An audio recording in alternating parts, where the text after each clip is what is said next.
তপন, বাড়িতে আসিস তপন? এই যে তপন, তপন তুই কোথায় কে?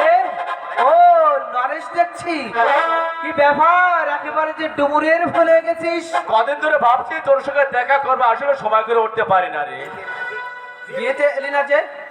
সেদিনে বিশেষ কাজ আমি বাইরে গেছিলাম। আচ্ছা সে কথা, তোর বউকে ডেকে আমার সঙ্গে আলাপ করিয়ে দে।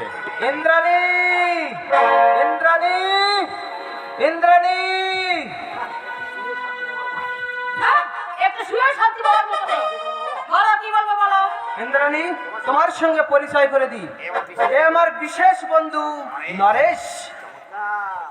নমস্কার। নমস্কার।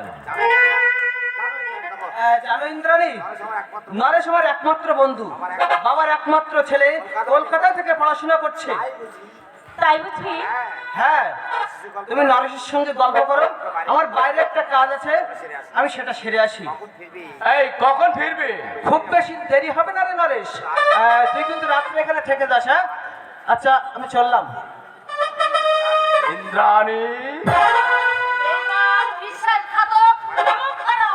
তুমি বিশ্বাস করো ইন্দ্রাণী কলকাতা থেকে আসার পথে আমার খুব অসুখ করেছিল। মিথ্যে কথা। এই এই আমি তোমাকে ছুঁয়ে বলছি, পারবে?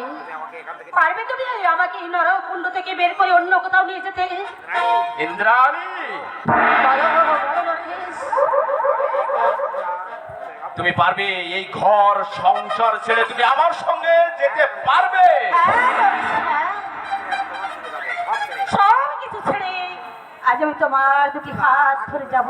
এটা কি করে সম্ভব ইন্দ্রাণী? তা কি করে সম্ভব? কেন সম্ভব নয়? আমি যে তোমাকে মন প্রাণ দিয়ে ভালোবেসে এসেছি, তার কি কোনো মূল্য নেই নরেশ? এখনো তুমি ভালো করে ভেবে দেখো ইন্দ্রাণী।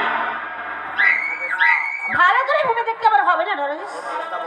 বলো, তুমি আমাকে বলো, কখন তুমি আমাকে